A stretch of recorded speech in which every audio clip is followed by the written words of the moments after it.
The organs swelled white roses trembling in my sweating hands. Any reason these two should not be joined? The priest asked. Silence. Then the doors burst open. My fiancé Mark strode out, veil of my sister's dress trailing behind him like a surrender flag. My mother followed, whispering loud enough for the front pews. "She's stronger, Mark. Better for your future." I stood at the altar in a $12,000 gown alone, while 200 guests gasped. Cameras flashed. The internet crowned me the jilted bride by midnight. I vanished. No tears, no interviews, just gone. 10 years later, the ballroom of the Grand Meridian glittered with crystal and revenge. I hosted the gala for my charity, now worth millions. My sister and Mark walked in arm, thinking an invitation meant forgiveness. They froze mid-step. Because the man at my side, tall, silver-templed hand, possessive on my waist, wasn't just my husband. He was the billionaire investor who'd quietly bought their failing company. And the judge who'd just signed their foreclosure papers. Mark's face drained white. My sister's champagne slipped from her fingers, shattering like her lies. I smiled, raised my glass. To family reunions. Keep watching.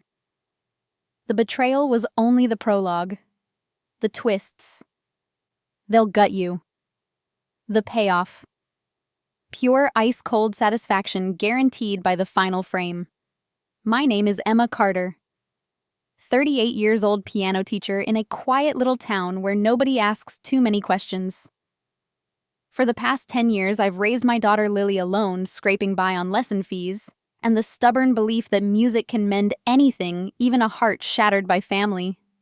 Tonight, though, I'm stepping back into the house that once slammed its door on us, the one with the manicured lawn and the brass knocker polished to a spiteful gleam. The driveway curved like a smile I didn't trust. I parked my dented sedan behind my father's gleaming Lexus and killed the engine. Lily bounced out first, her sneakers scuffing the gravel backpack slung over one shoulder. She was 10, going on fearless dark curls, escaping the braid I'd wrestled into place that morning. I smoothed my thrift store dress, navy cotton, nothing fancy, and reminded myself this was only dinner. One meal. A truce, my mother had called it in her clipped voicemail. 10 years of silence broken by a single invitation. I wasn't sure which of us had surprised the other more. Inside the foyer smelled of lemon polish and old money. Crystal sconces threw fractured light across the marble floor, the same floor where I'd once practiced scales on an invisible keyboard, while my parents entertained lawyers and surgeons. My father stood at the foot of the staircase, silver-haired and ramrod straight, in a blazer that cost more than my monthly rent. He nodded once the way men do when words feel dangerous. My mother appeared from the dining room, pearls glowing against her cream silk blouse, smile practiced and thin. Emma. She said my name like a question she already knew the answer to. Her gaze flicked to Lily, lingered, then returned to me. "You're late." "Traffic," I lied. We'd sat in the car for 20 minutes while I coached myself not to turn around. Lily saved me. "Grandma, Grandpa, look." She unzipped her backpack and pulled out a glossy flyer, the America's Got Talent Kids logo blazing across the top. "Auditions are next month in the city." "I'm going to sing the song I wrote." My parents exchanged a glance sharp enough to cut glass. My father cleared his throat. "Come. Dinner's waiting." The dining room hadn't changed. Mahogany table set for 4 china so delicate it seemed to apologize for existing. Silver candelabra flickered, casting shadows that danced like accusations. We took our seats, me opposite my mother Lily, beside me my father at the head like a king presiding over a kingdom he no longer recognized. The maid served roasted chicken and asparagus in silence. Conversation tiptoed around the edges. The weather, the neighbor's new pool, my father's golf handicap. Lily waited until the plates were half empty before she tried again. "I practice every day after school," she said, voice bright as the candles. "Miss Jenkins says my pitch is perfect. And the song, it's about people who don't believe in you at first, but then they do." My mother set her fork down with a click. "Lily, darling, those shows are for children with advantages. Private coaches. Stage parents." Her eyes slid to me. Not little girls from... She stopped herself, but the word hung in the air anyway, poor. Lily didn't flinch. I have Mom. She's the best coach. My father sipped his wine. Dreams are expensive, young lady, and often disappointing. The words landed between us like stones. I felt them sink into my stomach, heavy and cold. 10 years ago, those same stones had been hurled at me. You'll never make it without us. You're throwing your life away. I'd packed one suitcase, and Lily, still a bump under my ribs, and walked out into the night. I'd sworn I'd never let them hurt her the way they'd hurt me. But here we were. I opened my mouth to defend her, to remind them that talent doesn't check bank balances. But Lily's small hand found my knee under the table. She squeezed once. When I looked at her, her eyes, my eyes, but brighter, held a certainty I hadn't felt in years. My mother leaned forward, voice syrupy with concern. Emma, surely you don't encourage this. The rejection alone. Rejection builds character, I said quietly. It was the first full sentence I'd spoken since we arrived. My father snorted. Character doesn't pay for piano lessons. Lily's chin lifted. It will when I win. The room went still. Even the candles seemed to pause. My mother's smile faltered. My father's eyebrows rose in something between amusement and disdain. I waited for the explosion, the lecture, the reminder of every mistake I'd made since the day I refused to give Lily up for adoption. Instead, Lily pushed her chair back and stood. May I be excused? I have homework. My mother blinked. Of course, sweetheart. Lily kissed my cheek, whispered, I'm okay, Mom, and left the room with the flyer clutched to her chest like a shield. The silence she left behind was thicker than the gravy cooling on my plate. My father broke it. She's spirited. Like you. The engine coughed again as we rolled onto the county road, headlights carving tunnels through the dark. Lily's silhouette stayed pressed to the window, her breath fogging the glass in slow, deliberate circles. I kept my eyes on the white line, but the mansion's glow lingered in the rearview mirror like a bruise that refused to fade. My hands tightened on the wheel, knuckles pale, and the past, always waiting for a crack in the armor, slipped through the silence and took the passenger seat. I was 22 the first time I played Carnegie Hall's practice room, fingers dancing across a Steinway that cost more than my parents' mortgage. Juilliard had scouted me at 16, plucked me from our sleepy suburb because I could make a piano weep in languages no one taught. Professors called me a prodigy. Critics used words like luminous and inevitable. I believed them. I believed everything back then. Ryan Holtz believed it too. He sat in the front row of my senior recital navy suit, tailored to perfection, eyes the color of storm-lit steel. His family owned half the commercial real estate in Manhattan. His smile owned the room. After the final chord, he waited by the stage door with a single white rose and an invitation to dinner at Le Bernardin. I said yes before I knew his last name. We moved fast, too fast, my mother warned, but her warnings always sounded like envy. Ryan proposed 6 months later on the rooftop of his parents' penthouse, diamond flashing under a sky thick with stars. I wore the ring like a promise that talent and love could conquer anything. I was wrong. The pregnancy test turned positive 3 weeks before graduation.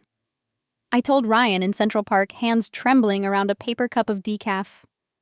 He went very still, the way people do when the script suddenly changes. Then he smiled, tight practiced, and said we'd figure it out. That night, he drove me to his parents' estate in Connecticut. The house was all glass and marble, cold as a museum. His mother greeted me with a cheek kiss that never touched skin. His father poured scotch and asked how soon I could resolve the situation. I thought resolve meant marriage.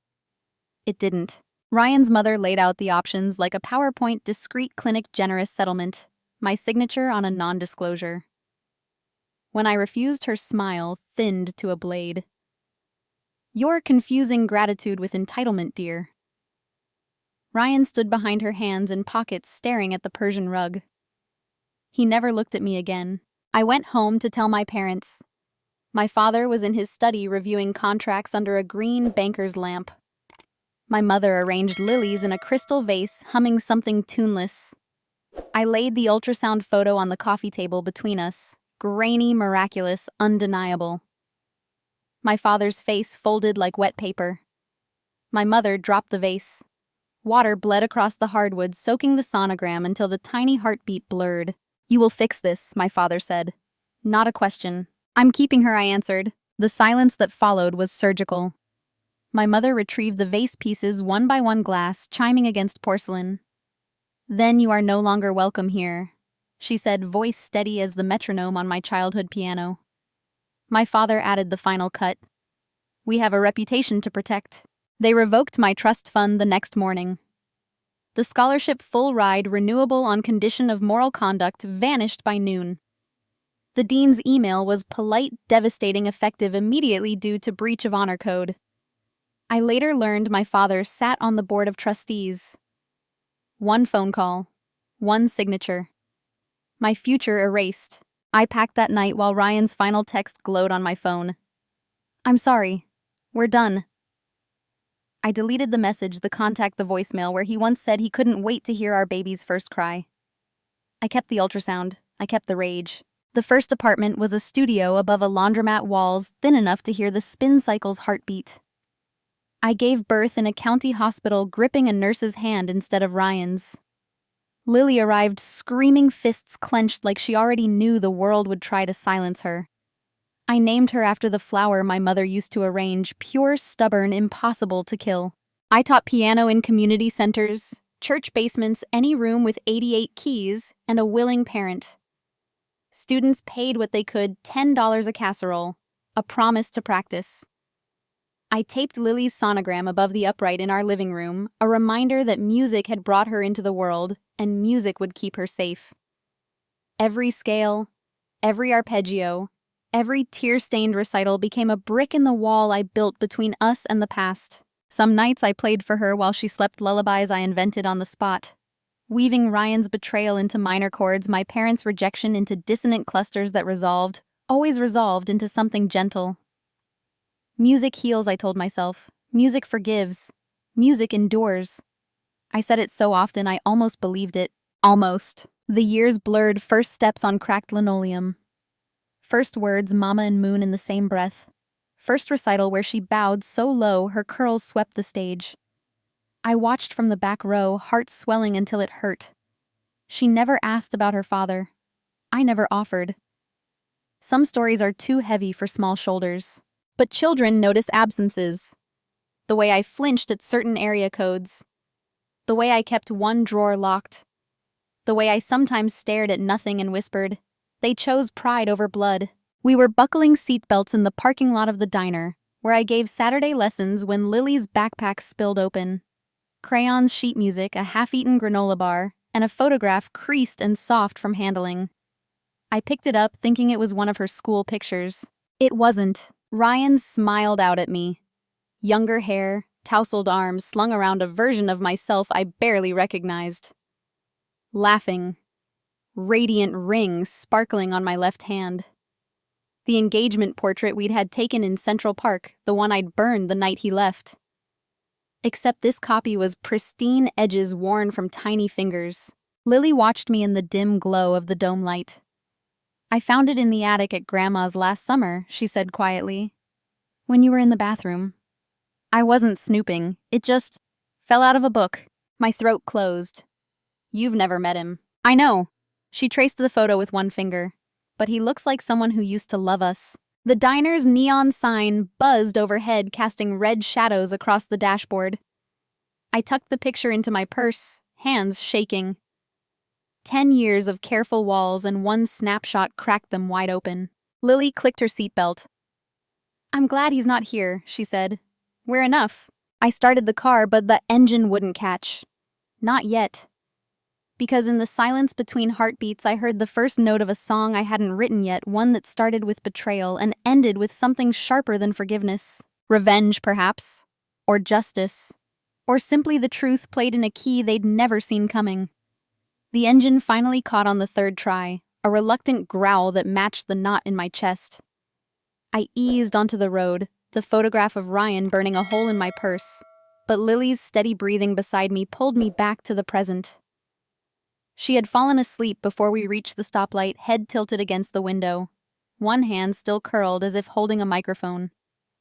I carried her inside when we got home, her 10-year-old frame heavier than it used to be, and tucked her into the narrow bed we'd painted sunshine yellow the summer she turned 6. The apartment was quiet except for the hum of the refrigerator and the distant wail of a siren. I left the purse on the kitchen table, the photo face down, and tried to pretend the past hadn't just climbed into the car with us. Morning came too soon. Lily bounded out of her room in mismatched socks, cereal bowl already in hand. Mom. I finished the song she announced, milk sloshing over the rim. Want to hear it? I was measuring coffee grounds, hands still shaky from the night before. After breakfast, I said, buying time. Truth was, I'd heard her humming fragments for weeks, soft haunting phrases that drifted through the thin wall between our rooms, while I graded scales and balanced checkbooks.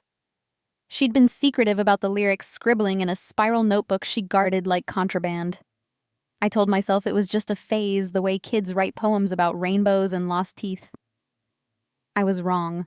She waited until the dishes were done, then dragged the stool to our upright piano, the one with the chipped ivory and the sticky G-sharp that no tuner could fix. The bench creaked as she sat back straight, fingers poised. It's called For the Ones Who Never Clapped, she said, and launched into the melody before I could brace myself. The first notes were simple, almost childlike, but they carried a weight that made the air thicken. Her voice, clear, unpolished, heartbreaking, filled the tiny living room. She sang about hands folded in laps, about polite smiles that never reached the eyes, about a little girl standing on a stage no one had built for her. Each verse built on the last, the piano answering her like an old friend who knew all the secrets. By the chorus, tears were sliding down my cheeks, hot and unstoppable. The song wasn't about fame or glitter. It was about us. About every recital where I'd clapped alone in the back row. About every birthday where the only cake was the one I baked at midnight. About the mansion we'd left behind, and the pride that had tried to bury us. When the final chord faded, the silence felt sacred. Lily turned on the stool, eyes shining. It's for you, Mom.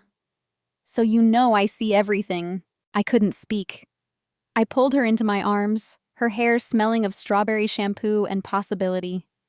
It's beautiful, baby, I whispered. But it's ours. Just ours. Her face fell.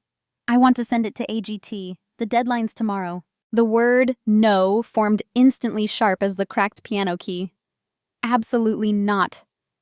I stood wiping my hands on a dish towel that suddenly felt too small. Those shows chew kids up. The judges, the lights, the rejection, it's not for you. But I'm not afraid, she said, voice steady. And I'm not doing it for them. I'm doing it for us. We argued quietly because the walls were thin, and the neighbors already knew too much. I laid out every fear, the cost of travel, the cruelty of strangers, the way fame twists even the purest hearts. She countered with logic that belonged to someone twice her age. We could borrow the community center's camera record after hours, submit online. No expense. No risk. I held firm. The world had taken enough from us. I wouldn't hand it my daughter on a silver platter. That night, I thought she'd dropped it. She kissed me goodnight, crawled under her quilt with the faded rocket ships, and turned off her lamp. I stayed up grading papers, the red pen trembling slightly. Around midnight, I heard the soft creak of the piano bench. I tiptoed to the doorway and watched her silhouette in the moonlight, headphones on, filming herself with my ancient flip phone propped against a stack of music books. She played the song again, slower this time, every note deliberate. When she finished, she whispered to the lens, "This is for my mom. She thinks I can't, but watch me." I should have stopped her. Instead, I retreated to my room, heart pounding with a mix of pride and terror. By morning, the video was gone from the phone, uploaded to some corner of the internet I couldn't control.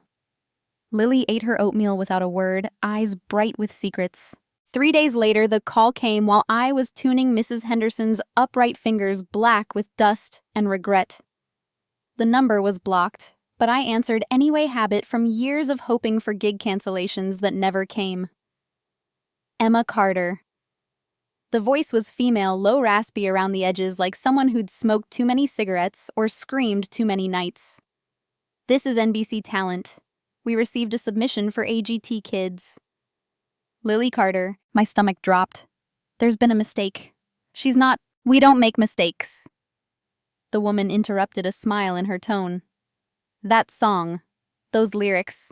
We need her in Los Angeles next week. I gripped the phone so hard the plastic creaked. She's 10. She doesn't have a guardian's consent. A pause, then a soft laugh. I think we've met before, Emma. The line went dead. I stood in Mrs. Henderson's living room, surrounded by doilies and cat hair, the dial tone buzzing like a trapped bee. The voice wasn't Ryan's mother. She'd died 5 years ago. Cancer quick and merciless. I'd read the obituary, felt nothing. But the cadence, the faint New England clip, the way she said my name, it was close enough to raise the hairs on my neck. Lily came home from school with a library book on constellations, oblivious to the storm she'd unleashed. I watched her spread the book on the kitchen table, tracing Orion with a sticky finger, and tried to imagine her under stadium lights, a nation judging every note. The phone sat between us like a loaded gun. That evening, I found her practicing in the laundry room, our makeshift studio, since the piano's pedal broke. She'd dragged in a folding chair, balanced the flip phone on a detergent bottle, and was recording a second take. The song had grown, a bridge added harmonies layered with the voice memo app. She saw me in the doorway and stopped mid-phrase. I know you're mad, she said, chin lifted. But I had to. I knelt eye level.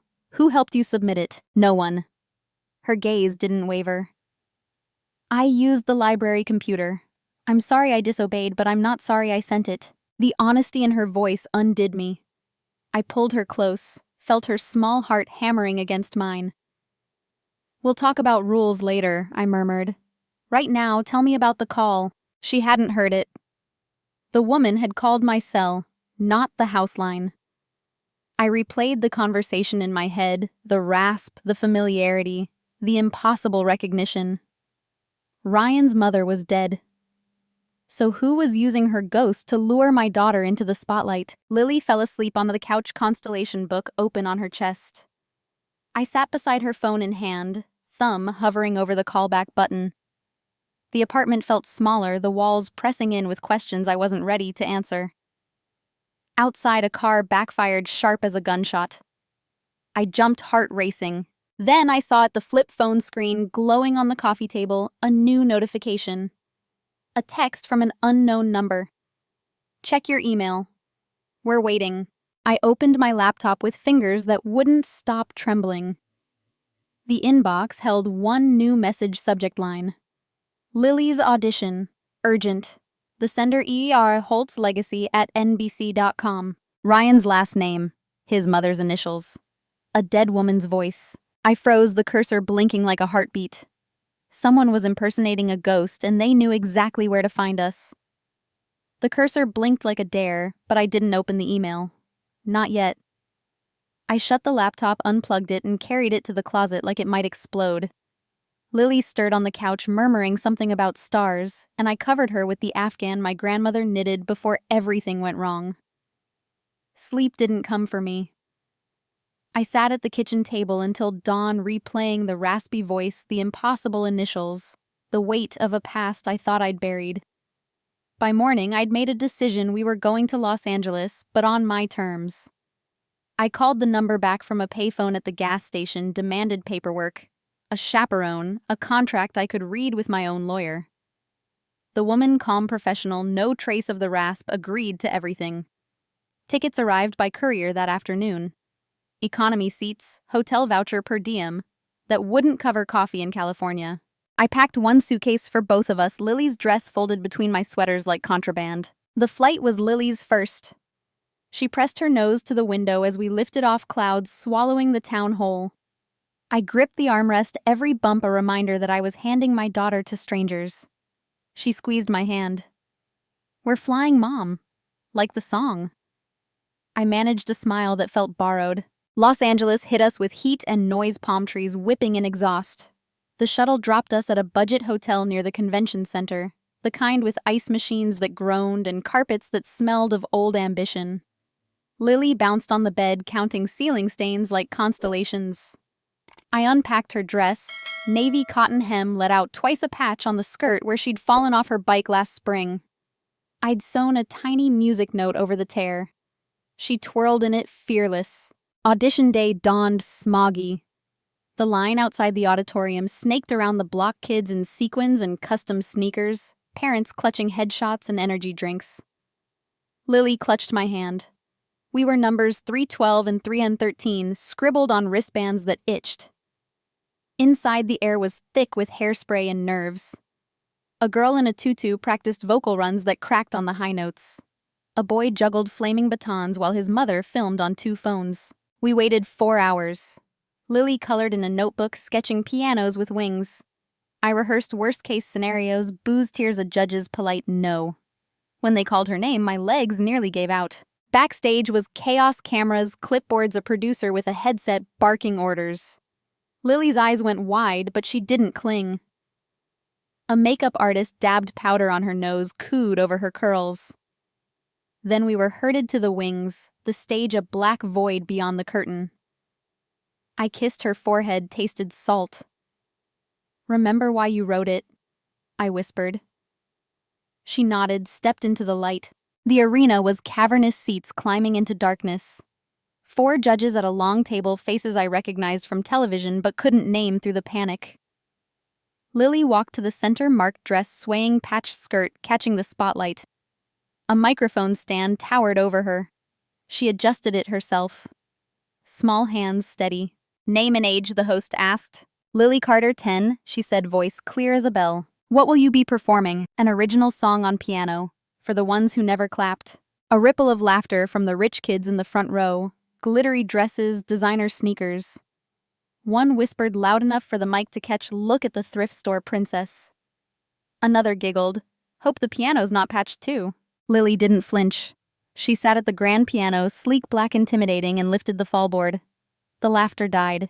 Her fingers found middle C and the first chord rang out like a promise. She played the intro softer than I'd ever heard, each note a confession. Then her voice entered small but unflinching, weaving the story of silenced dreams and stubborn hope. The arena hushed, phones lowered. Even the judges leaned forward. By the second verse, tears streaked the cheeks of a woman in the 3rd row. Lily's voice cracked on the bridge, not from fear, but from the weight of the words.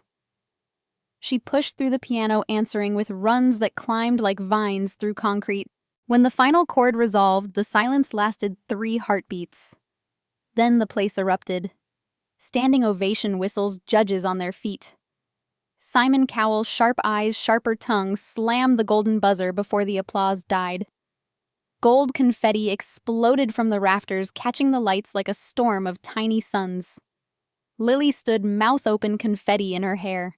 The jumbotron behind her flashed to life. Not the usual graphics. Words in simple white text for Emma, 2011. My name. My year of ruin. The crowd roared louder, thinking it was part of the act. I stood frozen in the wings, the confetti drifting around me like fallout. Lily looked up at the screen, then at me, eyes shining with questions she couldn't ask on stage. Simon spoke into his mic voice, cutting through the chaos. "Young lady, that was extraordinary." "Who's Emma?" Lily smiled, small and fierce. "My mom. She taught me everything." The cameras swung to me. I forced my legs forward, met her at center stage. She hugged me hard, confetti sticking to my tears. The host tried to move things along, but the moment belonged to us. Backstage, the high was electric. Producers swarmed, contracts waved like flags. Lily floated, cheeks flushed, signing autographs on napkins. I held her hand, grounding us both. A stage tech approached, headset askew, face pale. "Ma'am," he whispered, leaning close so only I could hear. That file on the screen, it wasn't in our system. Someone uploaded it remotely 30 seconds before the buzzer. "Who sent that file?" I looked past him to the monitors, cycling footage of Lily's performance, my name still glowing in the corner like a brand. The confetti had settled, but the storm was just beginning. The text question hung in the air like a smoke alarm nobody wanted to acknowledge. I opened my mouth closed. It felt Lily's small hand slip into mine, sticky with confetti residue. A producer appeared, all teeth and clipboard, ushering us toward a press corral where microphones bloomed like metal flowers. Cameras flashed. Reporters shouted questions about inspiration, about the mysterious dedication. I answered in monosyllables, shielding Lily with my body. The words for Emma 2011 still glowed on every monitor, looping in slow motion behind the anchors' heads. By the time we reached the hotel, the clip had already escaped the arena and was sprinting across the internet. We ordered room service grilled cheese because Lily declared it celebration food. She ate half, then fell asleep, mid-bite crust balanced on her lip. I tucked her in, pulled the blackout curtains, and opened my phone with the dread of someone checking a biopsy result. The video sat at 2 million views and climbing like a fever. The thumbnail was Lily at the piano Gold Storm, frozen mid-burst. My name blazing across the bottom third. I scrolled the comments with a thumb that wouldn't stop trembling. The very first one, posted 37 seconds after upload, stopped my heart. I recorded this in 2011. No username, just a string of numbers. No profile picture. The timestamp matched the exact minute Simon's hand hit the buzzer. I refreshed. The comment had already been liked 4,000 times. Replies poured in. Wait, she was a fetus. Time traveler confirmed. This is AI, right? I clicked the poster's history blank. Account created today. My pulse hammered in my ears louder than the arena had. By morning, we were at 20 million. Morning shows looped the performance on every screen in the hotel lobby. Strangers stopped us in the hallway to ask for selfies. Lily signed a paper napkin for a bellhop who cried when she wrote, "Keep clapping." I smiled until my face ached, but every notification felt like another footstep behind us. Then my brother posted. I hadn't spoken to David in 8 years, not since he sided with our parents at Lily's christening, and called me selfish for refusing their ultimatum. His verified account blue-check corporate headshot lit up with a carousel of photos. Lily at 6 months in a smocked dress I'd never seen, Lily at 3 on a pony. I didn't own. Lily at 7 blowing out candles on a cake iced with the family crest. The caption read, "So proud of my niece Lily Carter hitting the golden buzzer runs in the family." Grandma started her on piano at age 2, and we've been her biggest cheerleaders ever since. Blood is thicker than confetti. Judge Carter Pride named AGT. The post racked up 200,000 likes in an hour. Comments flooded with heart emojis and, "What a supportive family." I stared at the screen until the words blurred. The pony picture was dated the same week I'd been evicted for missing rent. The smock dress had come from a church donation box. David had photoshopped himself into memories that never happened. My phone rang with a number I hadn't saved but recognized by area code. I let it go to voicemail, then played it on speaker while Lily colored at the desk. Emma. My mother's voice crisp as the starched collars she favored. Turn on channel 7. Your brother is being interviewed about Lily's upbringing. Call us before you do anything rash.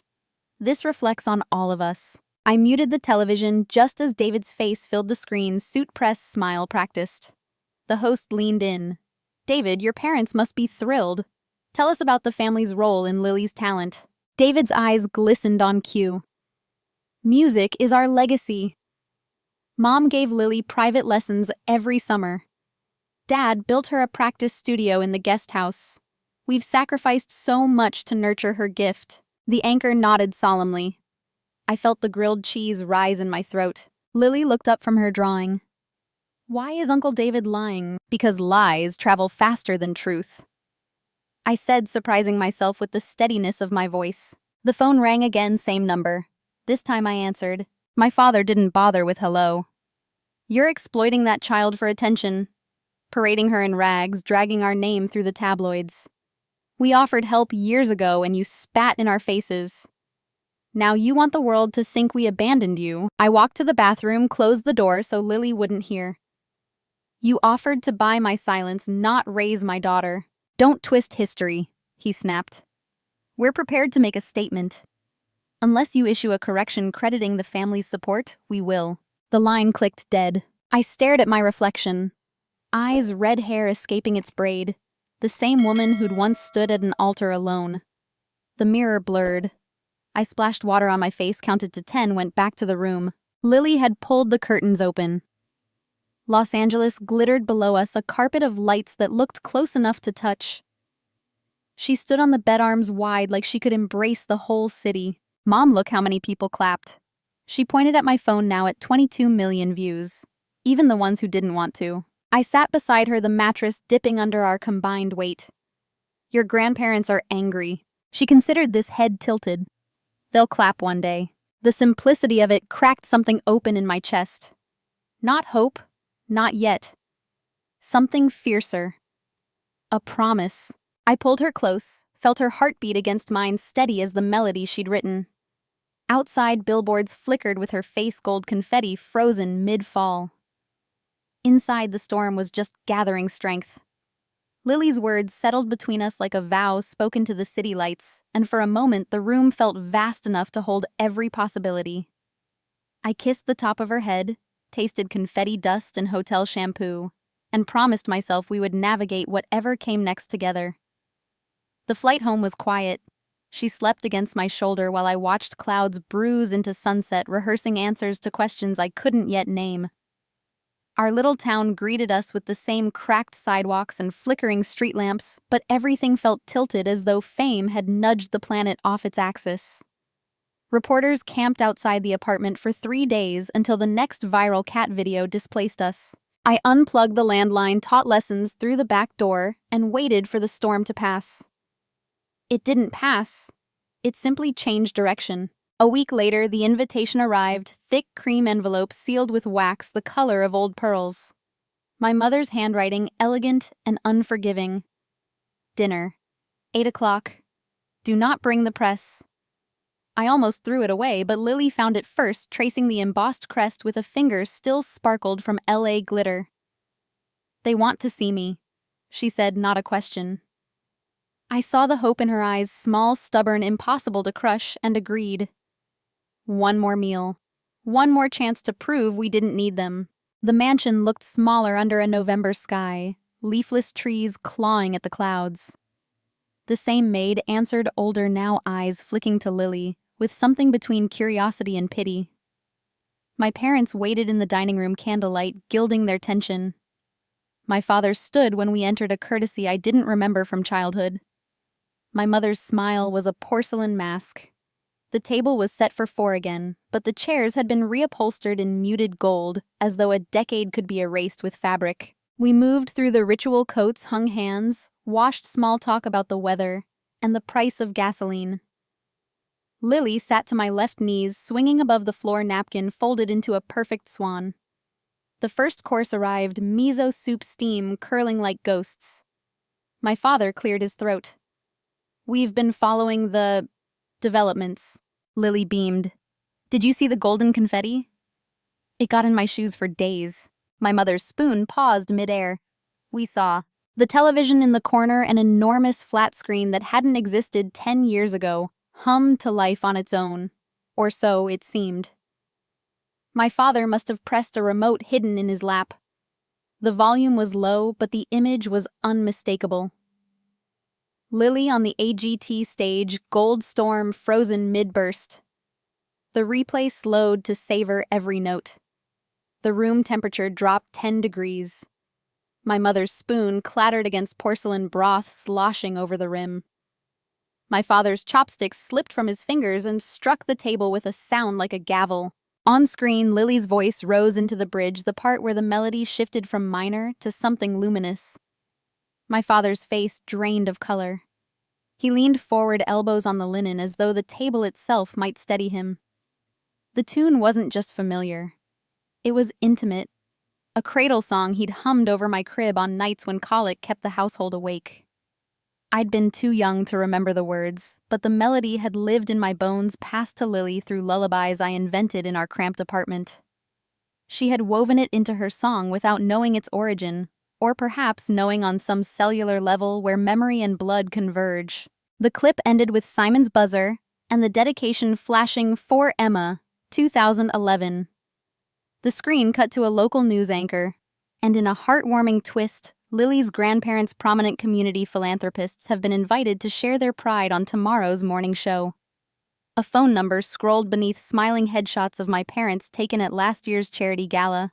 My mother recovered first, dabbing her lips with a napkin that trembled only slightly. We accepted, of course.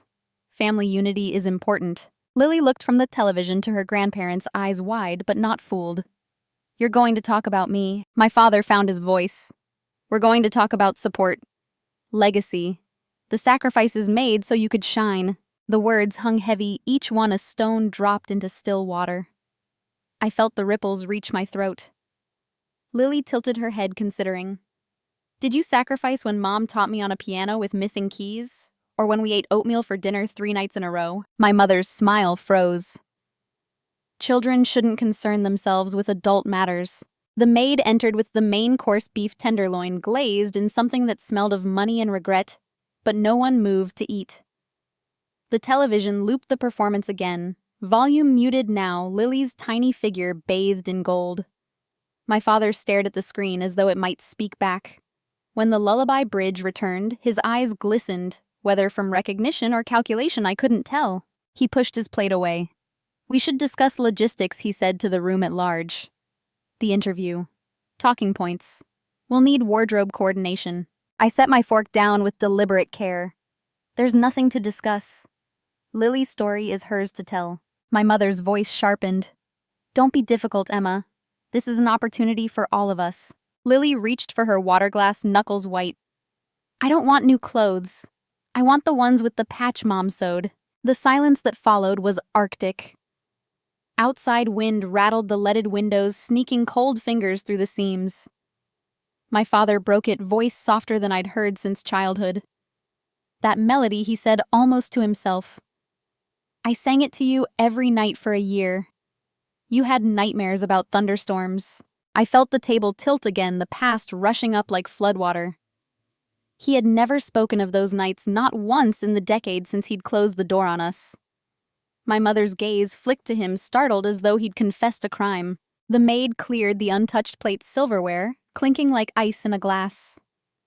Dessert was offered, chocolate mousse in crystal cups, but Lily asked to be excused. I started to rise, but my father lifted a hand. "Let her go. We need to speak privately." Lily hesitated, then kissed my cheek and slipped away, her footsteps light on the marble. The moment she was gone, my mother leaned forward. "The station wants us on at 7. We'll say the estrangement was a misunderstanding, that we've always supported her talent from afar. It's clean.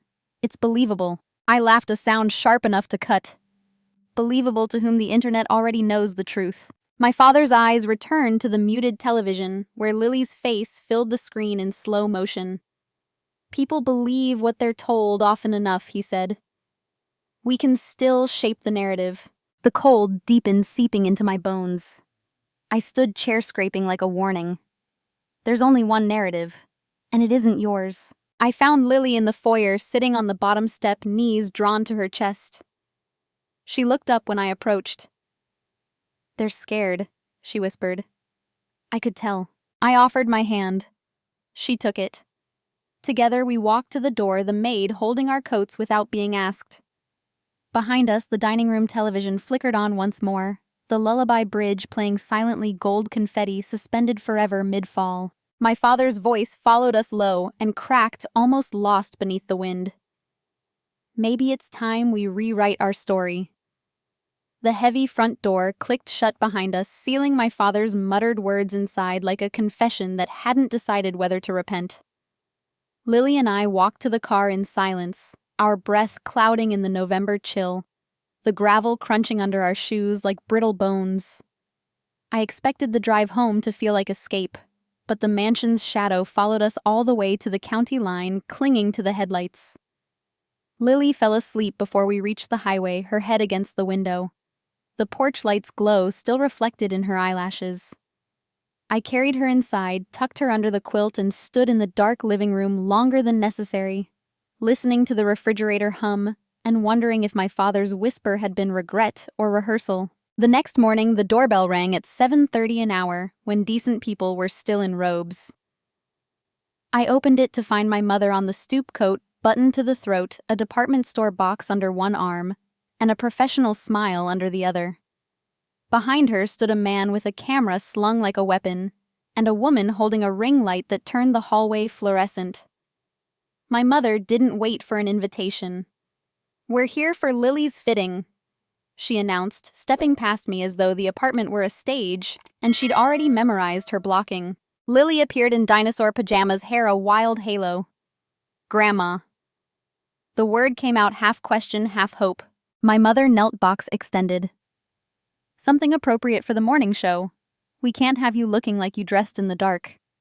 The cameraman was already filming. I moved to block the lens, but my mother lifted a hand. Emma, please. This is for her future. The dress inside the box was pale blue, silk smocked bodice, price tag, discreetly removed, but still screaming thousands. Lily's eyes widened. She reached out, then pulled back. Mom sewed me a new one, she said, pointing to the navy cotton hanging on the back of the chair. Tiny music notes embroidered along the hem. My mother's smile didn't waver. Of course. But television requires a certain polish. I started to protest, but Lily was already slipping into the silk, the fabric pooling around her ankles like forgiveness she hadn't asked for. The crew set up in our living room ring light, harsh against the peeling wallpaper cables snaking across the rug. My mother orchestrated every moment, Lily at the piano. Lily hugging her grandmother. Lily laughing at a joke I didn't hear. My father arrived mid-shoot, tie-perfect, carrying a bakery box of croissants he presented as though he'd baked them himself. He pulled me into a stiff embrace for the camera, murmuring, "Cooperate, Emma." For her sake. They filmed for 2 hours. Lily played a shortened version of her song. My parents applauded with the enthusiasm of people who'd never missed a recital. The director asked for candid footage, my mother brushing Lily's curls, my father pretending to tune the piano. I stood in the kitchen doorway, arms crossed, tasting metal. When they asked me to join a group hug, I refused. The cameraman zoomed anyway, catching my rigid shoulders in the background. By noon, they were gone, leaving croissant crumbs and the faint scent of my mother's perfume.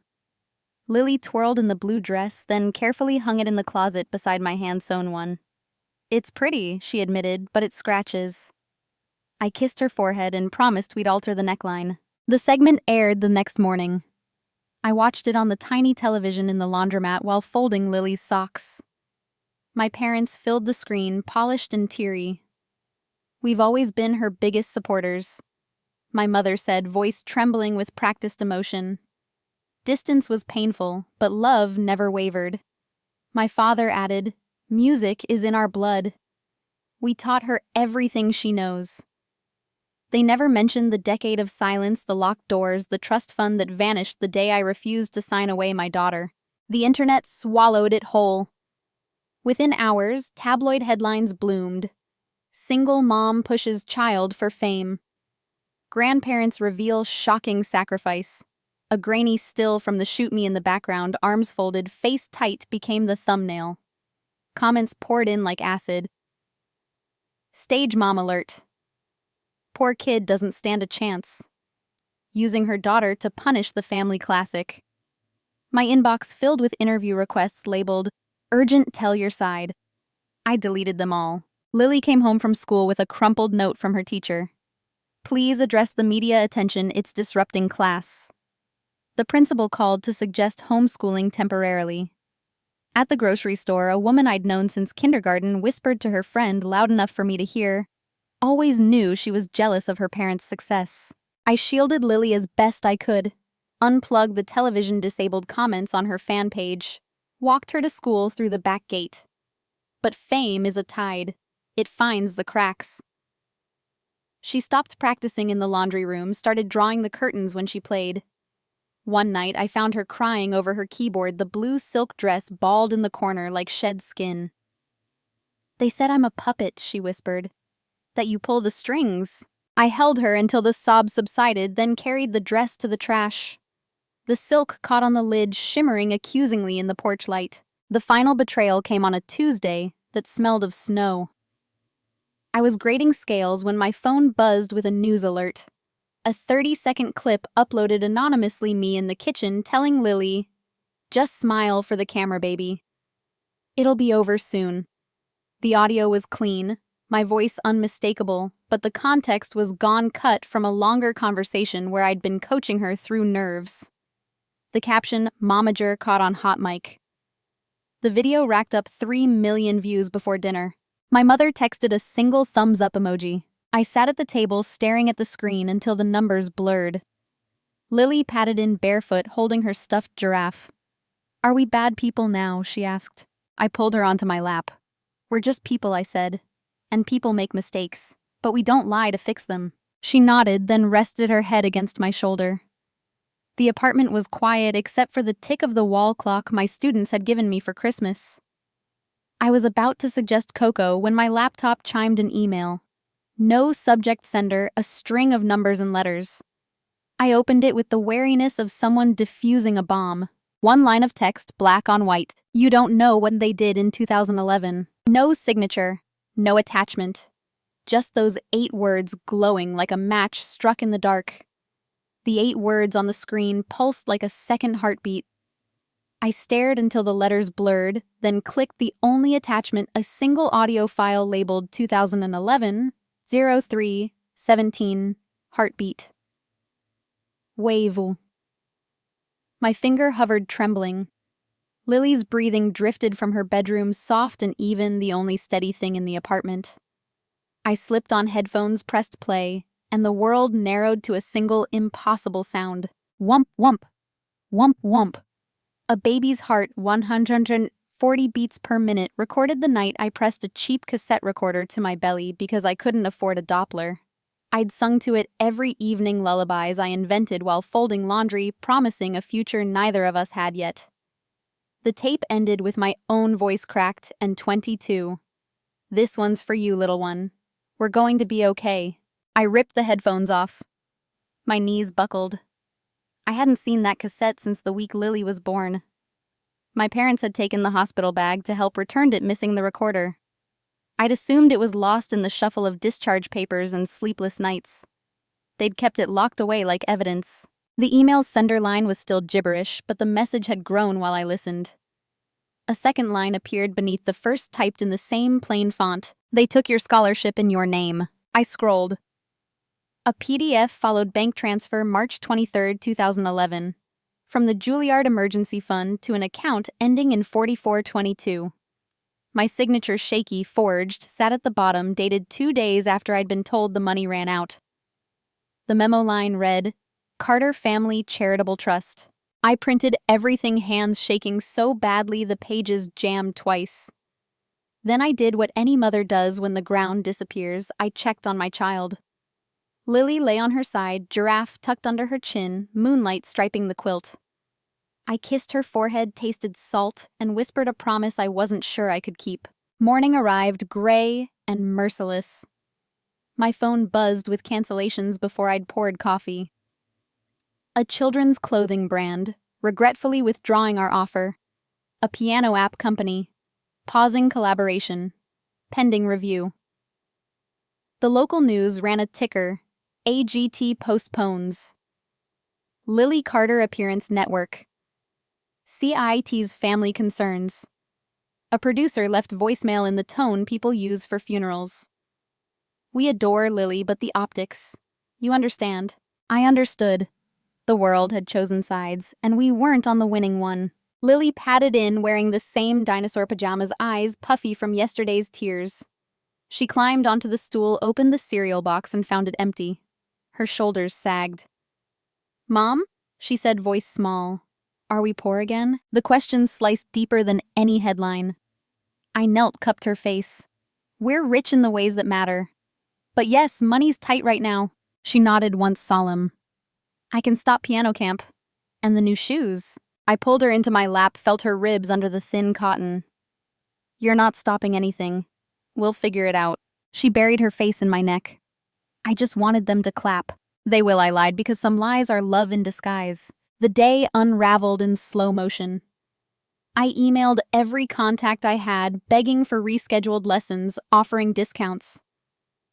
A parent replied with a single emoji, a broken heart. The grocery store clerk slid my card 3 times before whispering, "Declined."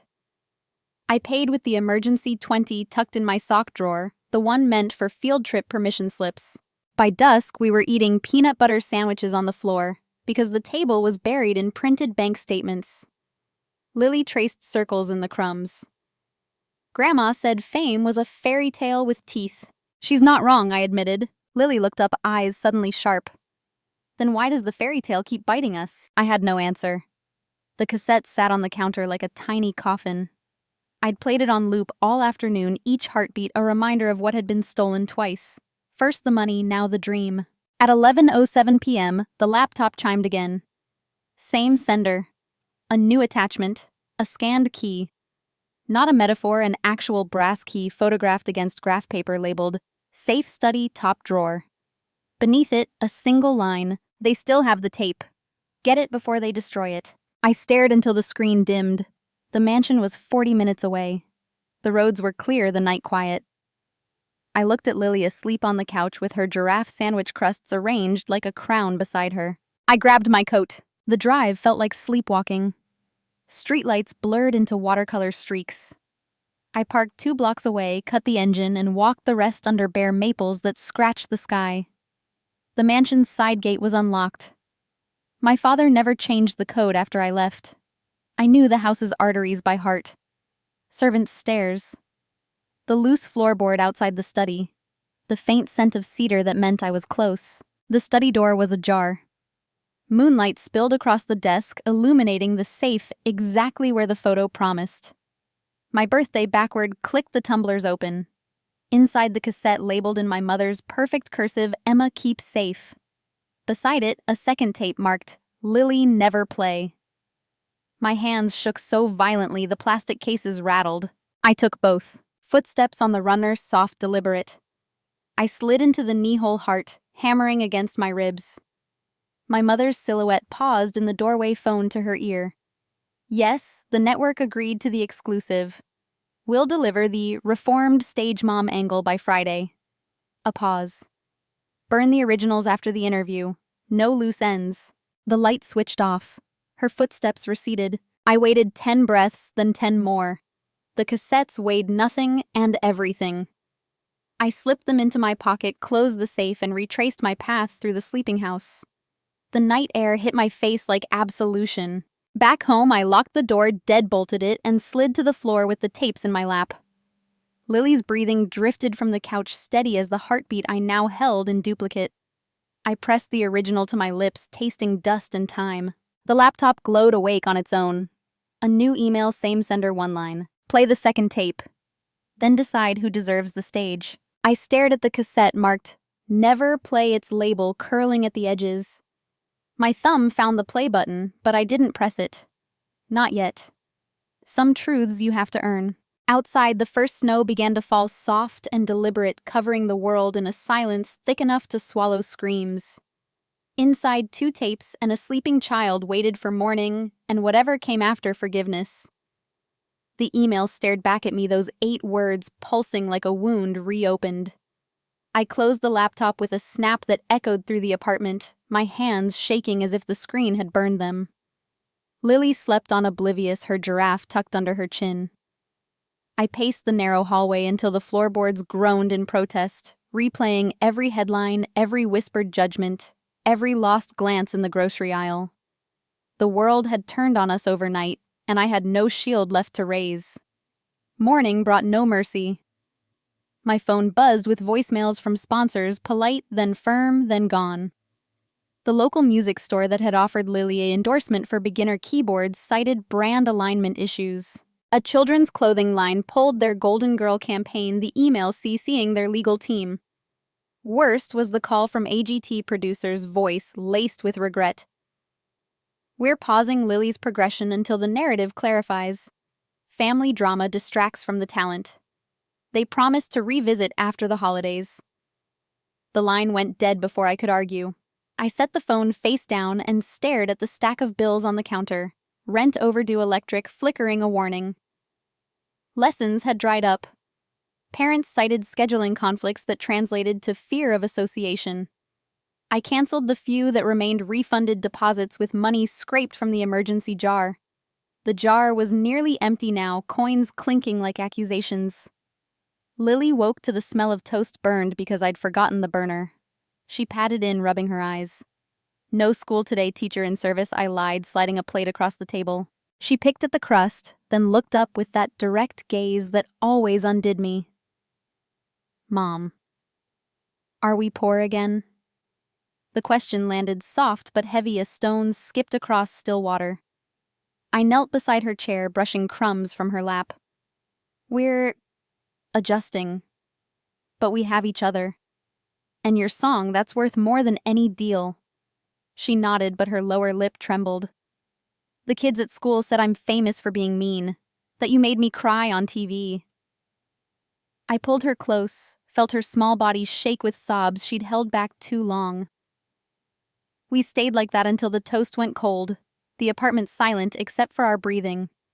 I carried her to the couch, wrapped us in the Afghan, and let her fall asleep against my chest. Her weight anchored me, a reminder that rock bottom still had a floor. The laptop sat on the coffee table lid, closed but not forgotten. I opened it with the caution of someone handling fragile glass. The email waited unread beyond the preview. I clicked. No text, just an attachment. A audio file labeled 2011. Heartbeat wave, and a single line below, play me. My finger hovered. I glanced at Lily, peaceful now, lashes dark against her cheeks, then pressed play. Static crackled, then a voice, mine younger, breathless, recorded on a cheap handheld device. Week 20, I whispered on the tape. She's kicking like she's already playing scales. Listen. A whoosh, rhythmic and insistent, the swoosh swoosh of a fetal heartbeat, strong and steady. I'd made the recording in a clinic waiting room alone, Ryan's absence a fresh bruise. I'd played it for hours in that first apartment, convincing myself the sound was enough company. But the tape continued. A door creaked open, familiar, the heavy oak of my parents' study. My father's voice, muffled but unmistakable. Get rid of it. We can't have evidence. A drawer slammed. The safe beeped 4 digits, our old house alarm code. Then silence, the recording cut. My breath caught. They'd taken it. The cassette I'd lost the week I moved out, the one I'd searched for in every box. They'd locked it away like a secret too dangerous to bury.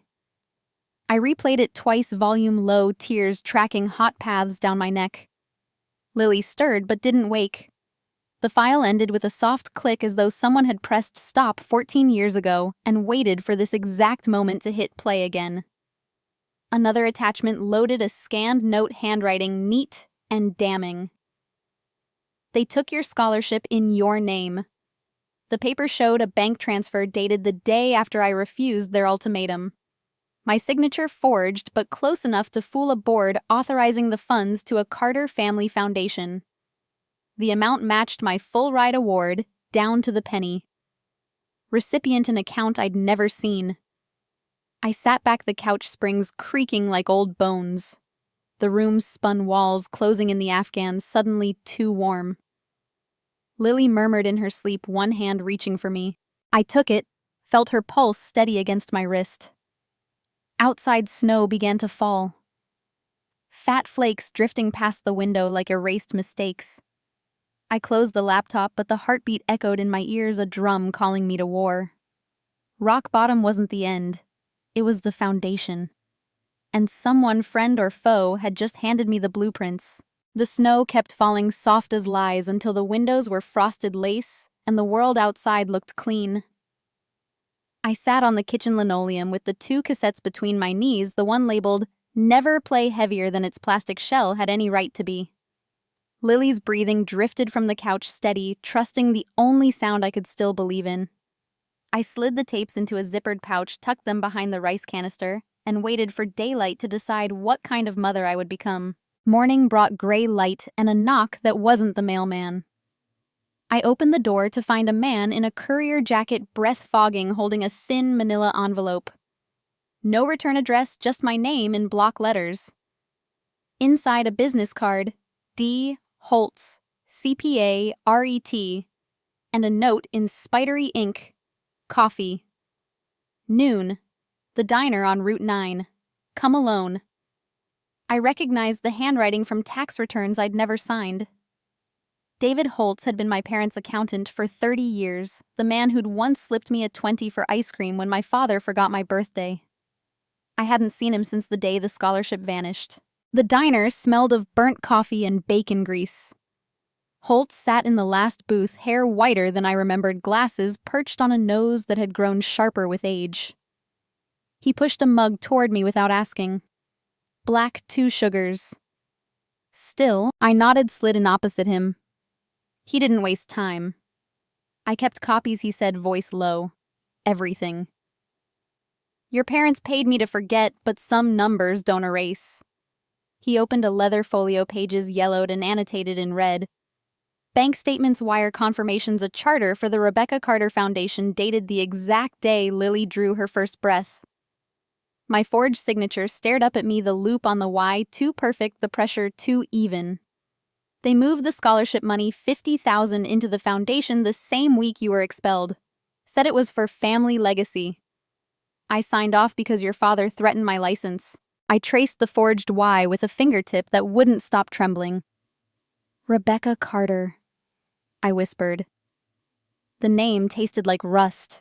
Holtz's eyes softened behind the lenses. They told the board you'd withdrawn voluntarily. Said you were starting a family, needed the funds redirected. I knew it was a lie, but I had a mortgage, a sick wife. I looked away. He slid a photograph across the table, my parents at a ribbon cutting, smiling beside a bronze plaque, Rebecca Carter Music Scholarship. The girl accepting the first award was 12, blonde, poised. Not Lily. Not me. They created a replacement, he said. A daughter who fit the story they wanted to sell. The foundation's been laundering their image ever since. I swallowed bile. Why tell me now? He tapped the folio. Because the girl on that stage is the real legacy. And because I'm old and old men hate dying with unpaid debts. He pushed a flash drive across the table. Everything's here. Offshore accounts, board minutes, emails where your mother brags about correcting the narrative. Use it wisely. I closed my fist around the drive. Thank you. He stood, left a 20 under his plate. Don't thank me. Just don't let them write the ending. The drive home blurred. I stopped at the library, used the public computer to print every document cross-referencing dates until my eyes burned. The foundation had been incorporated at 2:17 p.m., the exact minute Lily was born according to her birth certificate. The first deposit hit at 2:43. My parents had planned this while I was still in stirrups, bleeding, holding a daughter they'd already decided to erase. I built a fortress of paper in the apartment, timelines taped to the wall, red string connecting forged signatures to gala invitations. I photographed everything with my phone, uploaded encrypted backups to a cloud account, under a name no one would guess. I worked at night while Lily slept, the glow of the screen painting my face guilty blue. She never asked what I was doing. She simply left mugs of chamomile outside my door and drawings of pianos with wings on the table. 3 weeks of silence from the mansion. No more interviews, no more silk dresses. The tabloids moved on to a pop star's meltdown. AGT sent a polite email. We look forward to rescheduling when the timing feels right. Translation: when the scandal dies. I taught fewer lessons, stretched ground beef with lentils, told Lily the new shoes would come after the next recital. She nodded, practiced anyway, her small fingers finding new harmonies in the dark. The proof grew into a tower I could hide behind. I had bank records, charter documents, a sworn affidavit Holtz mailed from a P.O. box in Vermont. I drafted letters to the state attorney general, to Juilliard's ethics board, to every journalist who'd called me a stage mom. I never sent them. Not yet. Some wars you win by waiting. On a Thursday that smelled of coming spring, the doorbell rang again. I expected another courier, another envelope. Instead, a woman stood on the matte trench coat, cinched dark hair pulled into a knot that looked slept in. She was 30, maybe 35, cheekbones sharp enough to cut glass. A press badge dangled from her neck. Rebecca Carter, investigative reporter, Channel 5. My stomach dropped. She smiled, but it didn't reach her eyes. Emma Carter. We need to talk. I'm your sister. The woman's words hit me like a slap I hadn't seen coming. I gripped the doorframe, knuckles white, the hallway tilting under my feet. Rebecca Carter stood on my welcome mat press badge, glinting eyes the same storm gray as Ryan's had been. She didn't wait for an invitation. 5 minutes, she said, stepping inside as though the apartment were public property. Then you can slam the door if you want. Lily appeared behind me barefoot, holding her giraffe. Mom, go finish your homework, I said, voice steadier than I felt. She hesitated, then patted away, casting one curious glance over her shoulder. I closed the door, leaned against it. Start talking. Rebecca set a recorder on the coffee table, red light blinking. I'm not here to ambush you. I'm here because the foundation that bears my name is a lie. She pulled a folder from her bag, spread documents like tarot cards. I've been investigating the Carter Trust for months. The money trail leads to your parents. And to you. I didn't touch the papers. You're the replacement. Her laugh was bitter. That's what they told the board. Perfect daughter, perfect story. Except I'm not their daughter. I was adopted quietly, expensively 6 months after you left. They needed a child who wouldn't embarrass them. She tapped a birth certificate. This is mine. Look at the date. I did. The ink was fresh, the seal crisp. Rebecca Carter, born the same day as Lily. My knees buckled. I sat hard on the couch. They filed this the day you delivered, she said. Your name was on the original. They had it altered. Erased you, inserted me. The hospital clerk was paid to look away. I stared at the forged document, my own name scratched out in correction fluid, Rebecca's typed over it like a correction on a term paper. The room spun. Why tell me? Because the semifinal is tomorrow, she said. And I'm tired of being their prop. The semifinal. I'd pushed it to the back of my mind, buried under bank statements and midnight calculations. AGT had rescheduled Lily after the scandal died, a mercy slot at 8 p.m. Pacific. We were flying out at dawn. I'd packed her navy dress, the patched one folded between tissue paper like armor. Rebecca stood. I'll be in the audience. When Lily sings, play the cassette. Let the world hear what they tried to silence. She left the recorder, the folder, the weight of a decade. That night, I sat at the kitchen table with the 2011 tape and a portable player I'd bought at a pawn shop. I pressed play, volume low. Wump, wump. Wump, wump. Lily's fetal heartbeat steady as a metronome. I overlaid it with the rehearsal recording of her new song, Forgive Anyway, a ballad she'd written in the dark weeks after the tabloids turned. The rhythms matched 140 beats per minute, the same cadence that had lulled her before she had lungs to cry with. I burned both tracks to a single file, labeled it Truth. Wave, and slipped the drive into my pocket. Los Angeles greeted us with heat and haze. The auditorium was larger than the audition hall seats, climbing into rafters like a coliseum. Lily walked the stage in rehearsal navy dress, swaying patched skirt catching the lights. She looked small, but her voice filled the space when she tested the mic. I stood in the wings drive in my fist, Rebecca's folder in my bag. The show began. Acts blurred, jugglers, dancers, a boy who played violin with his feet. Lily was last. She took the stage at 10:47 p.m., piano gleaming under spotlights. The host asked her name, her song. She answered clear, unafraid. Then she sat, lifted the fallboard, and began. The intro was soft, almost a whisper. Then her voice entered, weaving forgiveness through minor chords that resolved into something radiant. The arena hushed. I watched Simon Cowell lean forward, eyes narrowing. Halfway through the first verse, the stage lights began to pulse, subtle. At first, then unmistakable. Red, white, matching the heartbeat on the cassette. The tech crew scrambled, but the rhythm held, projected on the jumbotron in waves like a fetal monitor. Simon's hand froze above the buzzer. He stared at the screen, then at Lily, then at me in the wings. Recognition flickered across his face, the same pattern he'd heard in the audition now laid bare. The audience felt it too. Phones lowered, breaths held. Lily's voice climbed the heartbeat lights, pulsing faster, 140 beats per minute, the exact tempo of a child not yet born. She finished on a suspended chord that hung in the air like grace. Silence. Then thunderous applause. The judges stood. Simon spoke first, voice thick. That wasn't just a song. That was a lifeline. Backstage producers swarmed. Lily floated, cheeks flushed, asking for chocolate milk. I slipped away to the production booth, handed the drive to a sound engineer I'd bribed with coffee and desperation. Play this during the recap, I whispered. No questions. The recap began. Clips of the night flashed jugglers, dancers, Lily's final note. Then the screen went black. A single waveform appeared pulsing.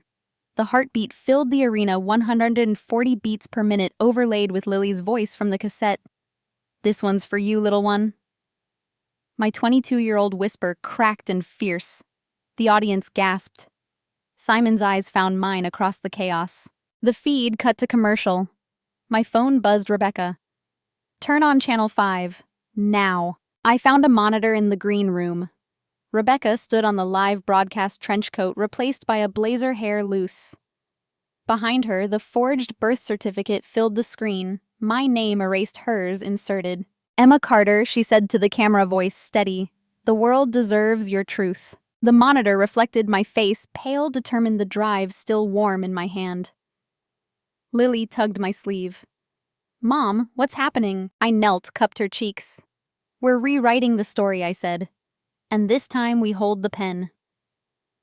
The arena lights faded behind us as Lily and I were whisked through a service tunnel, the roar of the crowd muffled to a distant surf. My phone kept vibrating, Rebecca's name flashing, then unknown numbers, then a single text from my mother. We need to talk, now.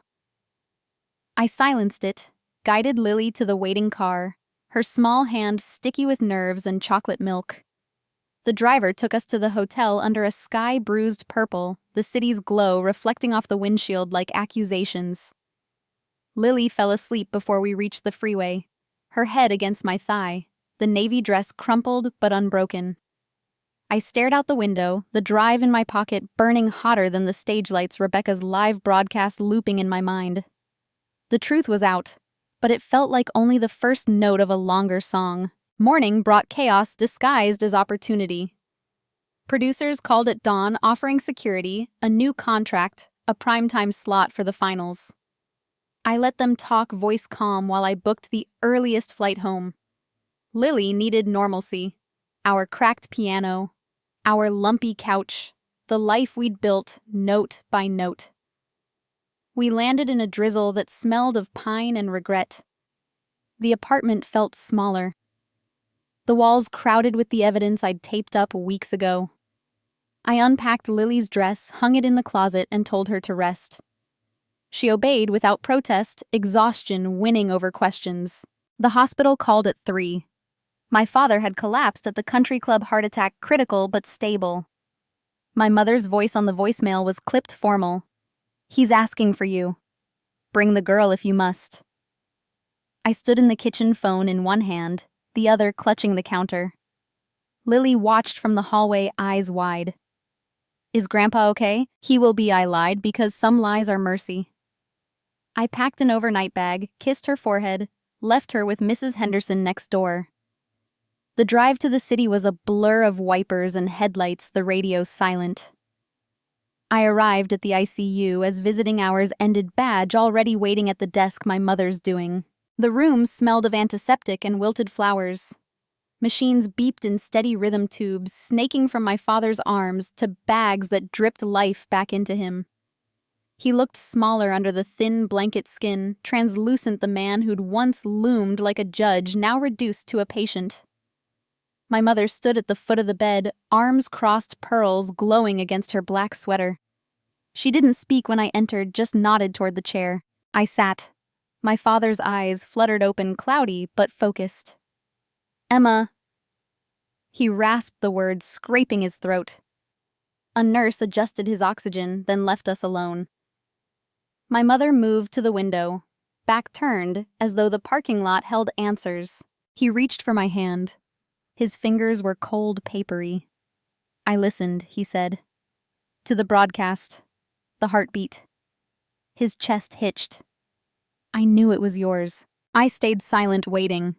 He pressed something into my palm, a mini recorder, silver, no bigger than a matchbox. Recorded this the night you left. meant to destroy it. Couldn't. His grip tightened. Play it. I hesitated, then pressed play. His voice filled the room, younger, steadier, dated March 2011. If anyone hears this, know I acted to protect the family. The scholarship was rerouted, Emma's signature forged to the foundation. The birth certificate altered. We erased her to save face. I thought it was mercy. A pause, then a newborn's cry. Lily's first thin and fierce. The recording ended with a click. My mother whirled from the window. That's nonsense. He was under duress. Pain medication. My father ignored her. The lullaby, he whispered. I sang it to you in the NICU when you were born premature. You were so small, fists clenched like you already knew the world would fight you. I taught you the melody. You taught her. His eyes found mine wet. I stole your future to buy silence. I was wrong. I closed my fist around the recorder. Why now? Because I'm dying, he said simply. And because she kept your song alive. My mother's voice cut sharp. You'll regret this. The foundation, the interviews, everything we built. He looked at her exhausted. We built nothing. We buried. The machines beeped faster. A nurse rushed in, checked monitors, adjusted drips. My mother followed her out, muttering about lawyers. I stayed the recorder heavy in my pocket, my father's confession looping in my head. His eyes closed, breathing shallow. I leaned close. I forgive you, I said the words surprising us both. But forgiveness isn't forgetting. He nodded, a tear slipping into his hair. The nurse returned, gestured me out. In the hallway, my mother waited, face carved from ice. This changes nothing, she hissed. The world will see you for the opportunist you are. I walked past her, the recorder warm against my ribs. Outside, the drizzle had turned to sleet, stinging my cheeks. I sat in the car, played the confession again, Lily's cry echoing in the dark. The truth was no longer a weapon. It was a bridge, fragile but real. My phone buzzed. Rebecca. Final slot confirmed. Bring the tape. I stared at the hospital lights, my father's whisper still in my ears. She kept your song alive. The sleet thickened into a curtain as I pulled away from the hospital. The mini recorder a hot coal in my pocket. My father's confession looping like a fever dream. I drove on autopilot wipers, struggling the city lights smearing into watercolor grief. Lily was waiting at Mrs. Henderson's, probably curled on the couch with cocoa and cartoons, unaware that the ground beneath our lives had shifted again. I needed airspace, a moment to process before I faced her questions. I parked under the overpass engine, ticking in the cold, and called the only number that made sense. Rebecca answered on the first ring. Where are you? No greeting, just urgency. 20 minutes out. Meet me at the apartment. She was already there when I arrived, trench coat dusted with ice, pacing the cracked sidewalk. Mrs. Henderson waved from her window, curious but polite. I ushered Rebecca inside, locked the door, and handed Lily's spare key to the neighbor with a whispered thank you. The apartment smelled of chamomile and printer ink, my evidence wall glowing under the desk lamp. Rebecca's eyes swept the timelines, the red string, the forged documents pinned like butterflies. You weren't replaced, she said, voice flat with shock. You were erased. I nodded, throat tight. The birth certificate. My name scratched out, yours typed over. They filed it the day Lily was born. She sank onto the couch folder in her lap, the one she'd shown me in LA. I thought I was the spare. The perfect daughter they adopted to fix the scandal.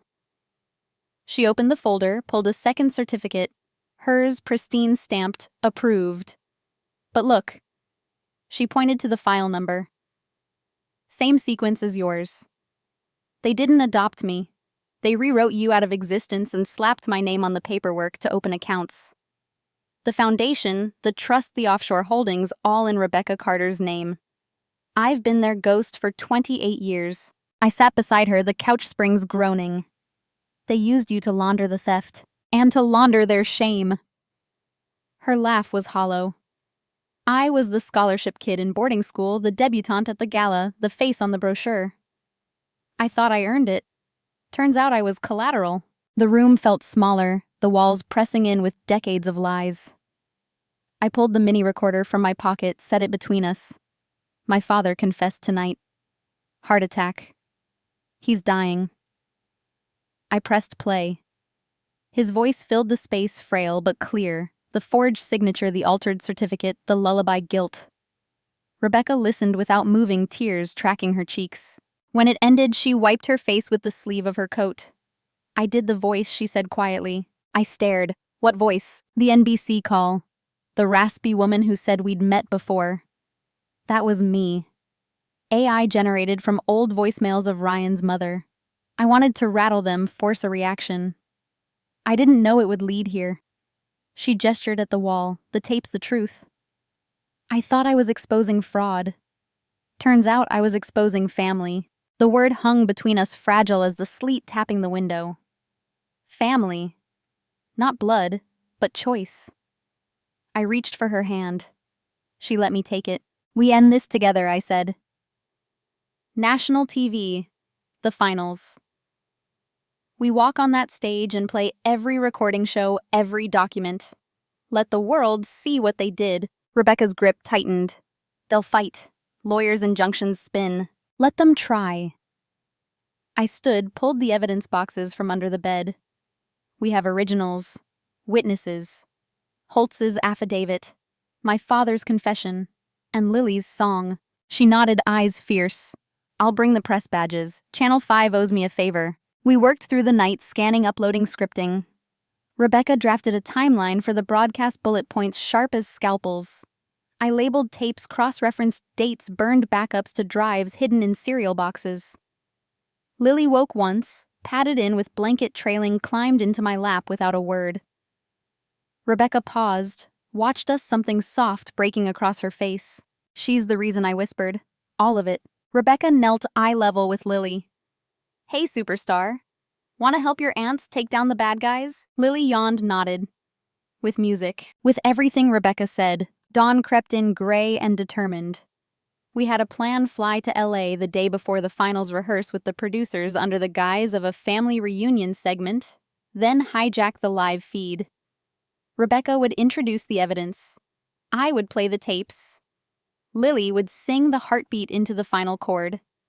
The network would fight, but the audience, millions strong, would demand the truth. Rebecca packed the last folder, zipped her bag. One more thing. She pulled a locket from her pocket, silver, engraved with a tiny piano. My adoptive mother. Your mother gave me this when I turned 16. Said it belonged to her first daughter. I think it was yours. I opened it.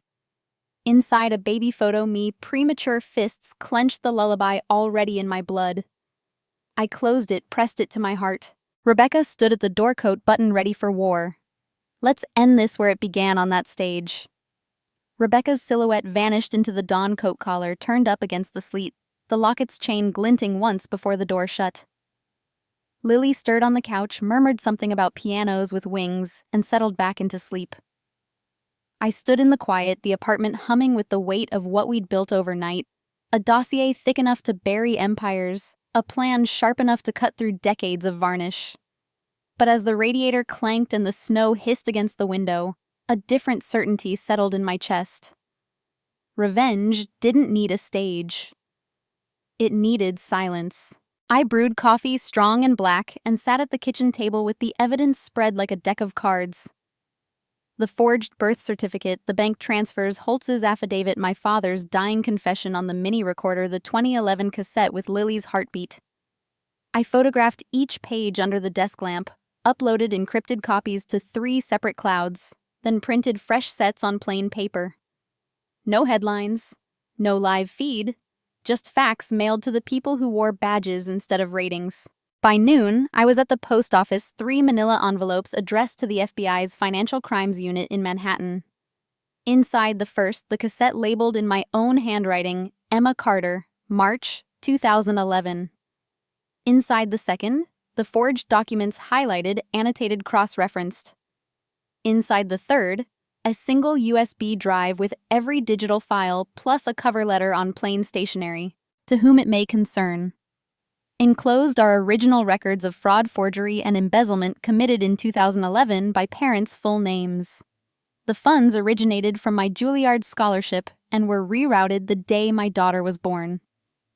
Please investigate. No publicity requested. Emma Carter. I paid for tracking no return address and walked out into the slush without looking back. The clerk's radio played a weather report, storm moving out, skies clearing by evening. I took it as a sign.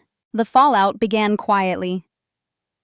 3 days later, my mother's name vanished from the country club's charity gala invite list. No announcement, just a blank space where her title had been. The foundation's website went dark, replaced by a generic under-maintenance page.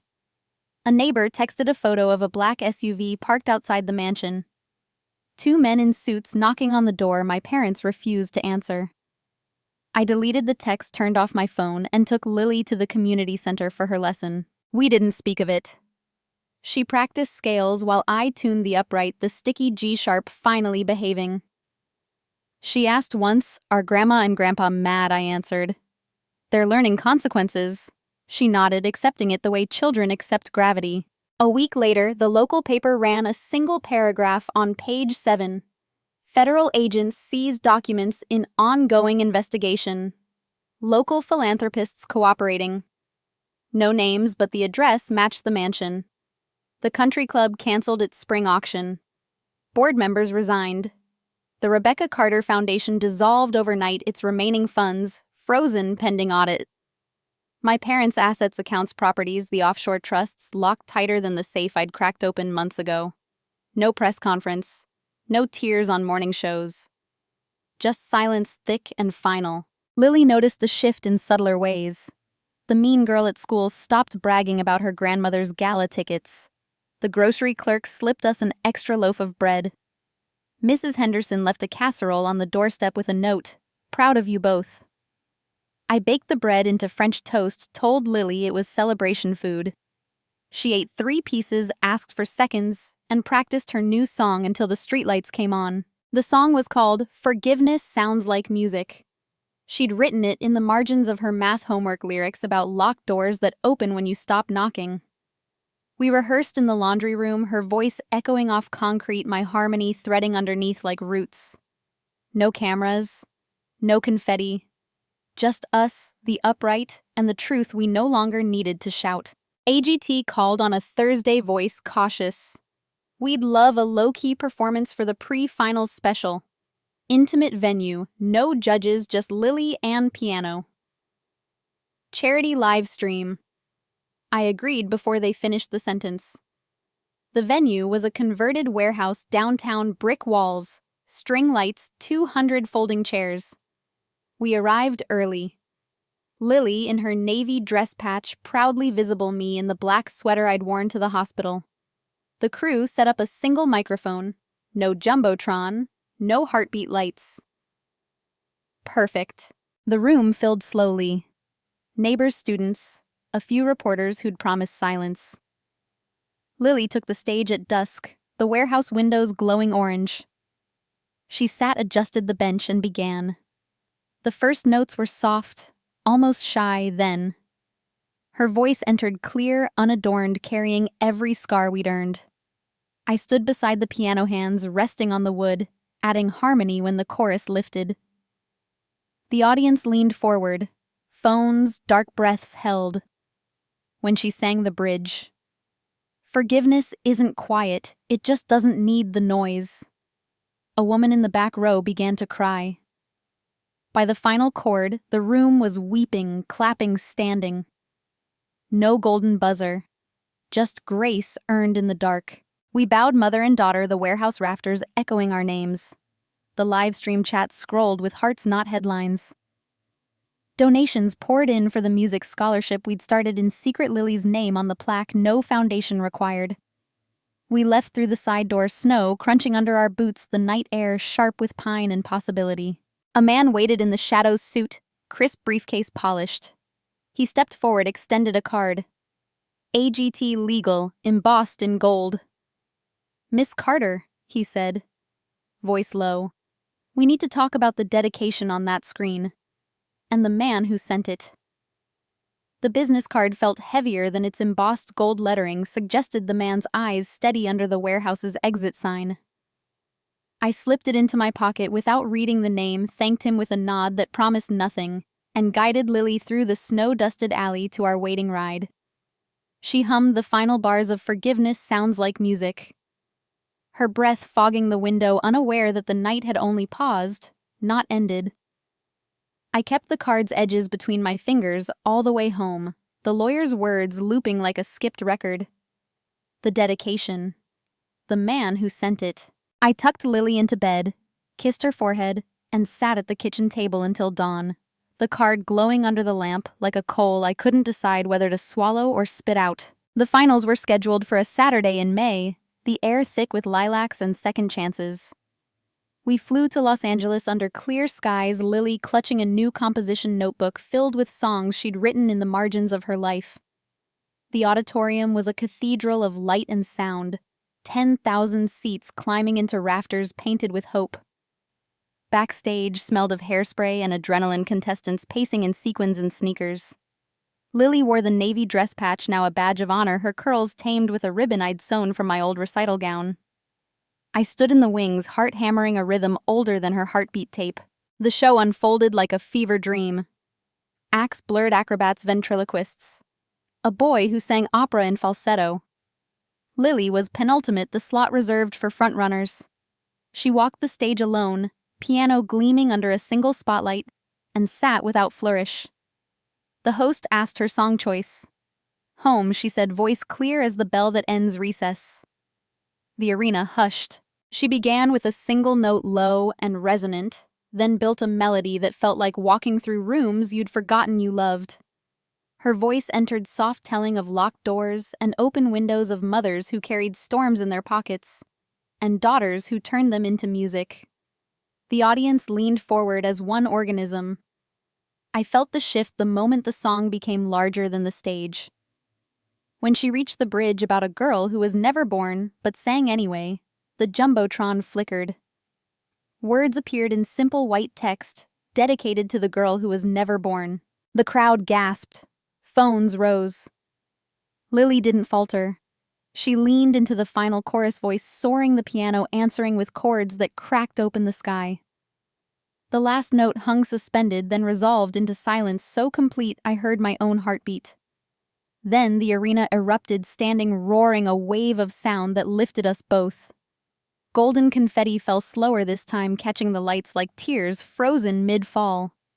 The host declared her the winner before the judges spoke, the title card flashing, Lily Carter AGT Kids Champion. I ran to her, lifted her off the bench, her legs wrapping my waist as confetti stuck to our hair. Cameras flashed, but the moment was ours. She whispered against my neck, "We did it, Mom." I couldn't answer. The lump in my throat was too large. The victory lap was a blur. Interviews, photos, a trophy heavy enough to anchor ships. We were scheduled to fly home at dawn, but my phone buzzed with a text from an unknown number. "He's gone. Come to the cemetery." I knew without asking. My father. We changed flights, landed in a downpour that turned the tarmac silver. The cemetery was a sea of black umbrellas, the grave already prepared under a tent that flapped like a wounded bird. My mother stood alone, coat-soaked hair plastered to her skull. She didn't look up when we approached, Lily's hand in mine, the trophy left in the car, because some moments don't need gold. The casket was closed, mahogany gleaming wet. The minister spoke of legacy and grace, words that felt borrowed. When he finished, my mother stepped forward, placed a small wooden box on the casket lid. It was the one from my childhood bedroom, the one that held my first recital program. A lock of baby hair, a photo of me at 3 with fingers splayed on piano keys. She opened it, removed the photo, and pressed it to her lips before tucking it inside the casket. Her shoulders shook, but no sound escaped. Rain fell harder, drumming the tent like impatient fingers. Lily tugged my sleeve. "Grandma's crying." I nodded, throat tight. My mother turned, eyes red, and met my gaze for the first time in years. "I was wrong," she said, voice raw. "About everything." She reached for Lily, hesitated, then pulled her into a hug that smelled of wet wool and regret. Lily let her small arms circling back. I stood apart, the rain soaking my coat, and felt something loosen inside my chest. Not forgiveness, not yet, but space where anger had lived. The burial ended quickly. Umbrellas dispersed. My mother lingered, box now empty in her hands. She offered it to me. For her, she said, nodding at Lily. When she's ready. I took it, the wood warm from her grip. We walked to the car in silence, rain easing to a mist that smelled of turned earth and lilacs. That night, back in this apartment, Lily placed the trophy on the piano, the wooden box beside it. She opened the box, found a single item my mother had left, a cassette tape labeled Emma, age 3. We played it on the old player. My toddler voice lisping through Twinkle Twinkle, my father's laughter in the background. Lily smiled, eyes shining. We sound the same. I pulled her close, felt the lightness I'd carried since the cemetery settle into something permanent. The rain had stopped. Moonlight spilled through the window, turning the trophy silver. For the first time in years, the apartment felt large enough for tomorrow. A knock at the door broke the quiet. The man from AGT Legal stood on the matte umbrella, dripping the same card extended. "Your past isn't finished, Miss Carter," he said, voice low. "There's someone who needs to meet Lily. And you." The lawyer's umbrella dripped a steady rhythm onto the welcome mat, each drop a question mark. I stepped aside without thinking, the apartment's warmth rushing past me into the night. Lily appeared behind me in her rocket ship pajamas, trophy still clutched like a teddy bear. The man's eyes softened when he saw her, then returned to me, steady and unreadable. I closed the door, the click loud in the quiet. He removed his coat, folded it over one arm, and extended the business card again. This time I took it. Alexander Holtz, SQ. The name hit like a chord I'd forgotten I knew. Ryan's son. I said the words, tasting of rust and rain. He nodded once. Born 2012. Different mother. Same guilt. His voice was low-cultured, the kind that belonged in boardrooms, not my cramped living room with its peeling wallpaper and piano that needed tuning. Lily tilted her head, curious but unafraid. I gestured to the couch. He sat, briefcase on his knees, and opened it with the reverence of someone handling relics.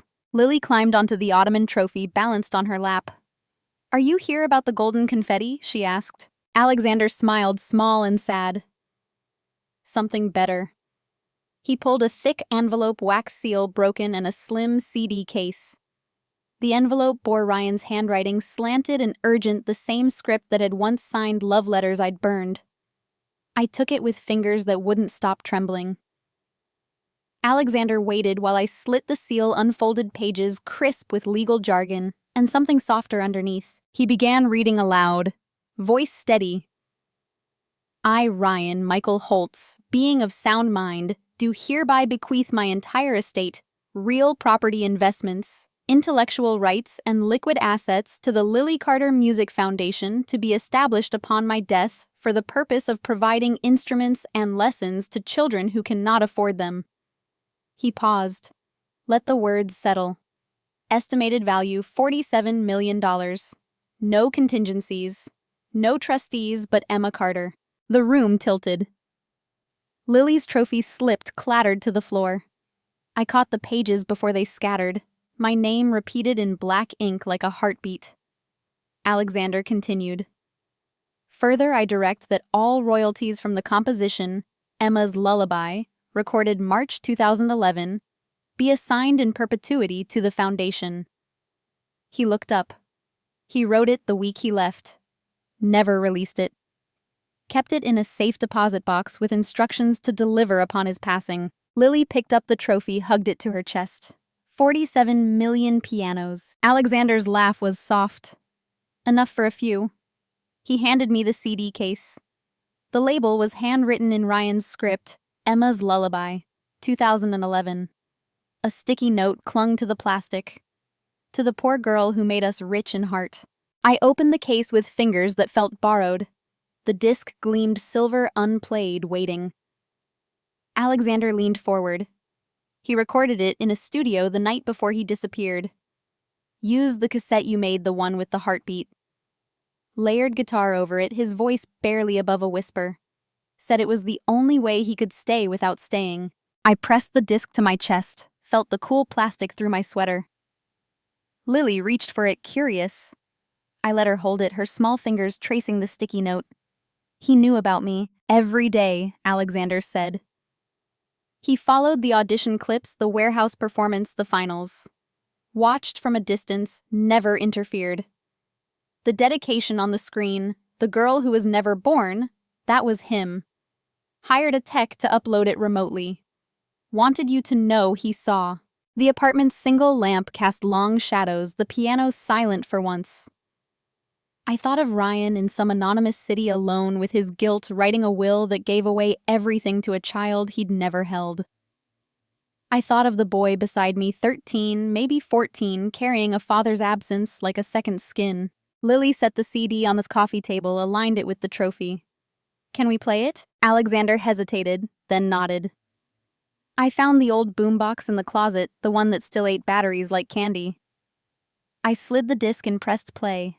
The first notes were guitar soft as breath, then Ryan's voice, older, rougher, but unmistakably his.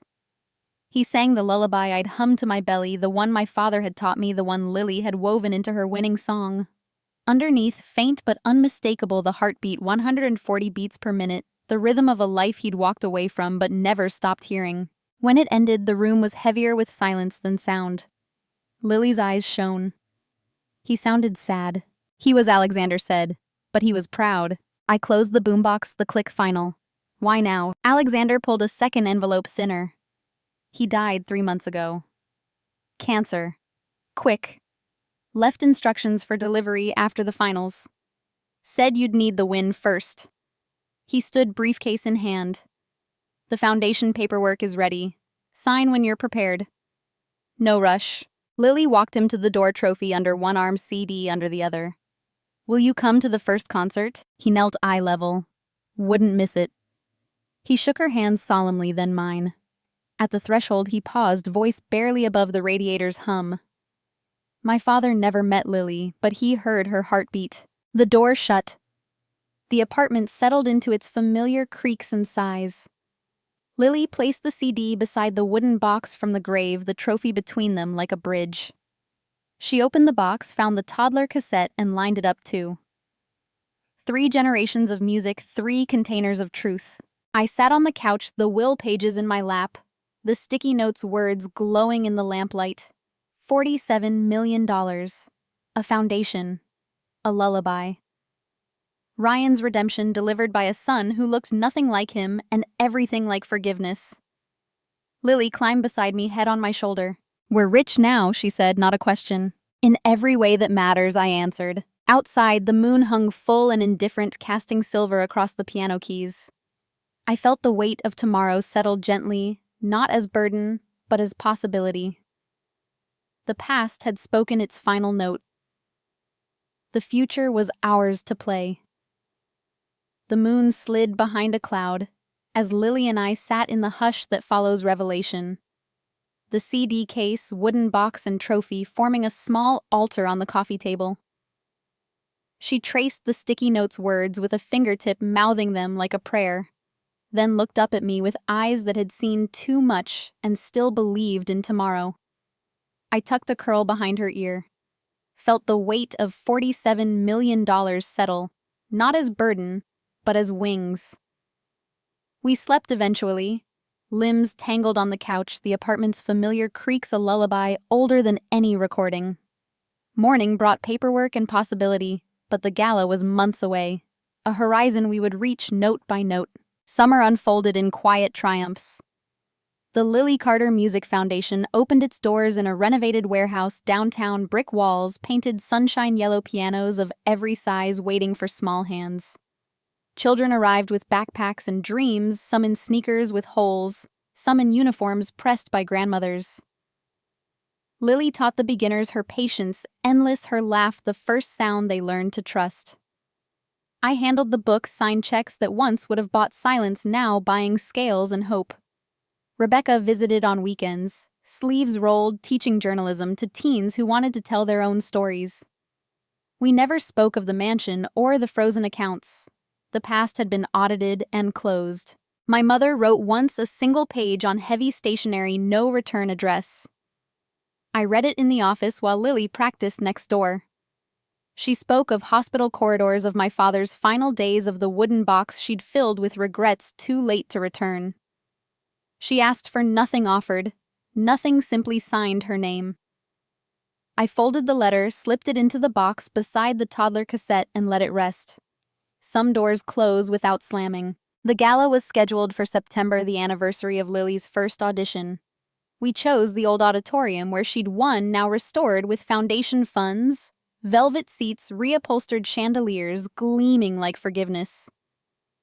Invitations went to every child who'd ever taken a lesson, every donor who believed music could mend what money broke. The theme was simple: home. Lily designed the program, her handwriting on every page. I chose the dress code: come as you are. The night arrived crisp and starlit. The lobby filled with laughter and the clink of cider glasses. Children chasing balloons, parents wiping tears before the lights dimmed. Lily wore a new dress, navy again, but this time silk, the patch replaced by embroidered stars. I wore black, the same sweater from the hospital, now soft with washing. Rebecca stood at the door, greeting arrivals. Her press badge traded for a foundation pin shaped like a treble clef. The program began with students. A shy boy playing Heart and Soul with one finger. A girl duo singing harmony they'd learned in the laundry room. Each performance earned applause that shook the rafters.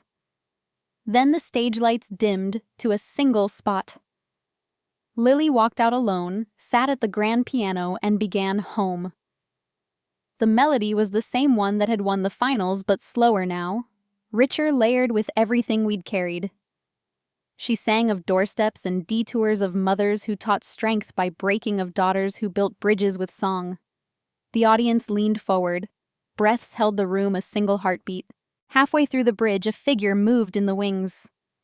My mother, thinner hair silvered, wearing a simple gray dress that cost less than her pearls once had. She hesitated, then stepped into the light. Lily didn't stop. She nodded once, a silent invitation. My mother approached the piano, hands trembling, and began to sing the lullaby my father had hummed 40 years ago, the one that lived in my bones and Lily's blood. Her voice was cracked, but true, weaving under lilies like roots under soil. I stood frozen in the wings, tears sliding hot down my cheeks. Forgiveness rising not as words, but as music. The final chord resolved into silence so complete the chandeliers seemed to hold their breath. Then the audience rose, a wave of sound and tears clapping that shook dust from the rafters. Lily stood, bowed, my mother beside her, their hands finding each other without looking. I walked on stage, joined them, the three of us, a crooked constellation under the spotlight. The jumbotron flickered to life, words appearing in simple white text. Once a poor girl chasing rich dreams. Now the reason we all believe in grace again. The applause swelled, a standing ovation that carried us off stage and into the lobby, where children hugged their parents and strangers embraced. My mother lingered, eyes wet. "I don't deserve this," she whispered. "You're here," I said.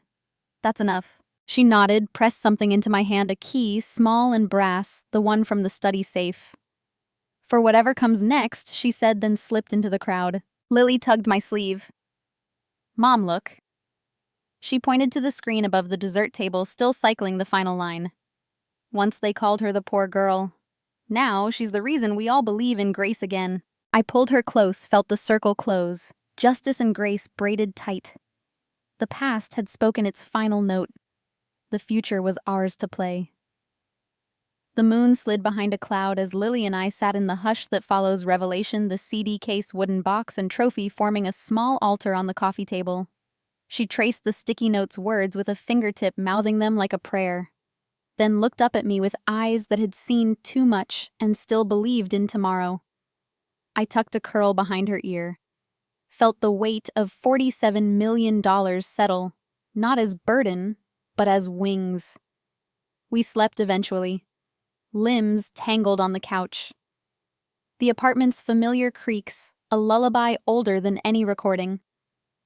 Morning brought paperwork and possibility, but the gala was months away. A horizon we would reach note by note. Summer unfolded in quiet triumphs. The Lily Carter Music Foundation opened its doors in a renovated warehouse downtown, brick walls painted sunshine yellow, pianos of every size waiting for small hands. Children arrived with backpacks and dreams, some in sneakers with holes, some in uniforms pressed by grandmothers. Lily taught the beginners her patience endless, her laugh the first sound they learned to trust. I handled the book's signed checks that once would have bought silence, now buying scales and hope. Rebecca visited on weekends, sleeves rolled, teaching journalism to teens who wanted to tell their own stories. We never spoke of the mansion or the frozen accounts. The past had been audited and closed. My mother wrote once a single page on heavy stationery, no return address. I read it in the office while Lily practiced next door. She spoke of hospital corridors, of my father's final days, of the wooden box she'd filled with regrets too late to return. She asked for nothing, offered nothing. Simply signed her name. I folded the letter, slipped it into the box beside the toddler cassette, and let it rest. Some doors close without slamming. The gala was scheduled for September, the anniversary of Lily's first audition.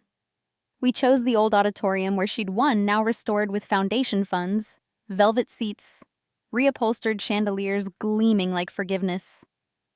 Invitations went to every child who'd ever taken a lesson, every donor who believed music could mend what money broke. The theme was simple: home. Lily designed the program, her handwriting on every page.